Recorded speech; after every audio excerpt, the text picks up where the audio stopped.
आज की scene story है सिंड्रेला की। सिंड्रेला बहुत ही खूबसूरत और रहम दिल थी। सिंड्रेला बहुत प्यार करने वाली मासूम बच्ची थी। वो सबका बहुत ख्याल रखती थी। सिंड्रेला अपने मॉम डैड के साथ एक छोटे से गांव में रहती थी।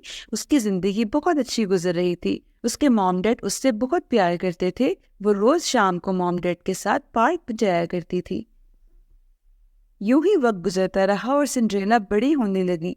सिंड्रेला बड़े होने के साथ साथ मजीद समझदार होती जा रही थी। एक दिन एक परेशानी की बात हुई। सिंड्रेला की माँ अचानक बीमार पड़ गई। उसकी माँ इतनी बीमार पड़ी कि वो बिस्तर पर पड़े पड़े दम तोड़ गई। सिंड्रेला की माँ मर चुकी थी। सिंड्रेला बहुत अपसेट थी।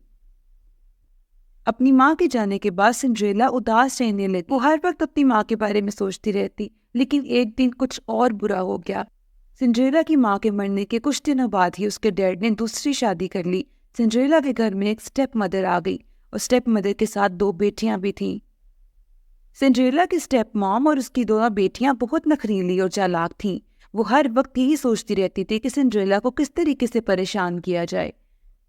उन तीनों ने मिलकर फैसला किया कि सारे काम सिंड्रेला किया करेगी। सारा दिन सिंड्रेला किचन के और घर के काम करती रहती। सिंड्रेला उनके कपड़े भी धोती और उनका खाना भी बनाकर उनके रूम्स में लेकर आया करती। वो हर वक्त सारे काम करती और जब वो फारिग होती तो वो अपनी माँ को याद करके रोती रहती। सिंड्रेला की जिंदगी बहुत मुश्किल थी। सिंड्रेला की स्टेप मॉम की 2 बेटियां सिंड्रेला को बिल्कुल भी फारिग रहने नहीं देती थीं। वो हर वक्त उसके लिए कोई ना कोई काम तैयार रखती थीं। एक सुबह पूरे मुल्क में एक शाही पैगाम भेजा गया। बादशाह अपने इकलौते प्रिंस की शादी करना चाहता था। पैगाम लाने वाले ने बताया कि बादशाह ने पूरी किंगडम की लड़कियों को पैलेस में फंक्शन में इनवाइट किया है। ये खबर सिंड्रेला की स्टेप मॉम और उसकी 2 बेटियों तक भी पहुंची। वो तीनों सिंड्रेला की खूबसूरती से बहुत जेलस थीं। उन तीनों ने फैसला किया कि सिंड्रेला बॉल में नहीं जाएगी। सिंड्रेला बॉल में जाना चाहती थी, लेकिन वो जानती थी कि उसकी स्टेप मॉम कभी उसको वहां जाने नहीं देगी। वो परेशान होकर रोने लगी। सिंड्रेला रो रही थी कि अचानक एक फेरी गॉड मदर उसके सामने आ गई।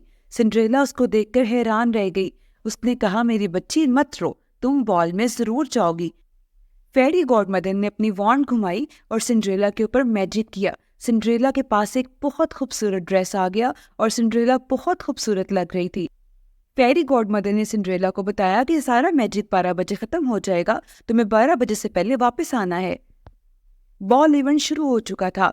किंगडम की सारी लड़कियां वहां पे मौजूद थी और डांस कर रही थीं। बादशाह ने प्रिंस को कहा कि उसको आज ही लड़की पसंद करनी है ताकि वो उसकी शादी कर सके, लेकिन प्रिंस बिल्कुल बेजार था। उसको इनमें से कोई भी लड़की पसंद नहीं थी। बादशाह ने प्रिंस को समझाया कि उसको शादी किंगडम की ही किसी लड़की से करनी पड़ेगी, लेकिन प्रिंस को वहां कोई लड़की पसंद नहीं थी। अचानक सिंड्रेला पैलेस में एंटर हुई। इतनी खूबसूरत लड़की पहले कभी किसी ने नहीं देखी थी। प्रिंस ने उसको देखा तो देखता ही रह गया। प्रिंस अपनी जगह से उठ के आया। उसने सिंड्रेला का हाथ पकड़ा और उसको डांस करने का कहा। काफी देर वो लोग डांस करते रहे। प्रिंस को वो लड़की मिल चुकी थी जिससे वो शादी करना चाहता था। अचानक सिंड्रेला को याद आया कि 12 बजने वाले हैं। वो सब कुछ छोड़ के पैदल से भागी। सिंड्रेला भागी और उसका जूता वहीं पर गिर गया। सिंड्रेला फौरन भागते भागते घर आई और जूता उसका पैलेस में ही रह गया। सिंड्रेला के शूज की हील टूट चुकी थी। वो घर पहुंची और उसने घर आकर रोना शुरू कर दिया। उसने सोचा कि वो दोबारा कभी अब पेरिस में नहीं जा सकेगी। उधर प्रिंस हर कीमत पर सिंड्रेला को ढूंढना चाहता था। वो सिंड्रेला का शूज लेकर अपने गार्ड्स के साथ किंगडम में आया और उन्होंने हर जगह ऐलान किया कि जिसको ये जूता पुराएगा प्रिंस उससे शादी करेगा। ये सुन के सिंड्रेला फौरन अपने घर से बाहर निकली। उसने शूज पहना और प्रिंस को बताया कि वही सिंड्रेला है जिसने प्रिंस के साथ डांस किया था। प्रिंस सिंड्रेला को पाकर बहुत खुश था। प्रिंस को सिंड्रेला मिल चुकी थी। सिंड्रेला बहुत खुश थी। वो प्रिंस के साथ पैलेस में आ गई। सिंड्रेला और प्रिंस की पैलेस में शानदार शादी हुई। वो दोनों हमेशा खुश रहने लगे। ये थी आज की story. Like, subscribe and share for more videos. Bye bye.